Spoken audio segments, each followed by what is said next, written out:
एका अशा स्त्रीची गोष्ट जिने केवळ आपल्या मुलीसाठी बाहुल्या तयार केल्या आणि पाहता पाहता तोच छंद आज एक प्रेरणादायी व्यवसाय ठरला। बघूयात आज एका साध्या गृहिणीची प्रेरणादायी कहाणी आजच्या या इंटरेस्टिंग व्हिडिओमध्ये। नमस्कार, मी श्वेता आणि तुम्ही पाहताय बिझनेसवाला साईराज। वीणा पीटर ही एक साधी गृहिणी होती। बाजारात मिळणाऱ्या बाहुल्या तिला नकोशा वाटत होत्या, कारण त्या बाहुल्यात आपुलकीचा, प्रेमाचा स्पर्श नव्हता।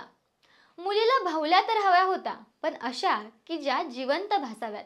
म्हणून वीणाने स्वतः बाहुल्या बनवायला सुरुवात केली। सुंदर लांब केस, मखमली कपडे आणि पारंपरिक पेहराव। पहिली बाहुली फक्त मुलीसाठी होती, पण तिच्या चेहऱ्यावरील आनंद एवढा मोठा होता की त्या क्षणी एक नवीन प्रवासच सुरू झाला। ओळखीच्या लोकांनी बाहुल्या पाहिल्या, प्रशंसा सुरू झाली आणि मागण्या येऊ लागल्या। इंस्टाग्राम, फेसबुकवर फोटो टाकले गेले आणि लोकांनी लगेचच प्रतिसाद दिला। वीणा पीटर डॉल्स नावाने व्यवसायाची सुरुवात झाली। घरच्या घरी हाताने बनवलेल्या बाहुल्या आता जगभर पाठवल्या जाऊ लागल्या।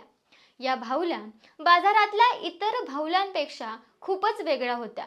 प्रत्येक बाहुली हाताने शिवलेली, लांब मौसूद केस, भारतीय साडी, बिंदी, गजरा असा प्रॉपर पारंपरिक लुक आणि सगळ्यात खास त्यातील मायेचा, प्रेमाचा आणि कौशल्याचा स्पर्श।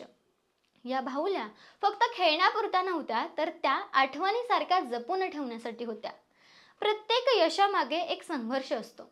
साहित्य मिळवणं, ऑर्डर वेळेवर पूर्ण करणं, एकट्याने सगळं हाताळणं हे सगळं सोपं नव्हतं।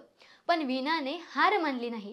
ती शिकत राहिली, प्रयोग करत राहिली आणि तिच्या हातून तयार झालेल्या बाहुल्यांनी अनेक मुलींचं बालपण सुंदर केलं। वीणाची ही गोष्ट सांगते की छंदाला जर योग्य दिशा दिली तर तो व्यवसायात बदलू शकतो।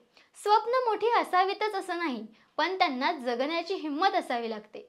ती हिंमत वीणाने दाखवली आणि आज तिच्या बाहुल्या हजारो घरांमध्ये हसत आहेत। हजारो घरात जाणारी वीणाची प्रत्येक बाहुली ही एक प्रेमाची, चिकाटीची आणि यशाची गोष्ट सांगते।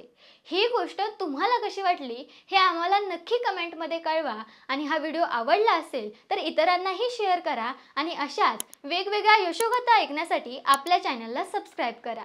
धन्यवाद।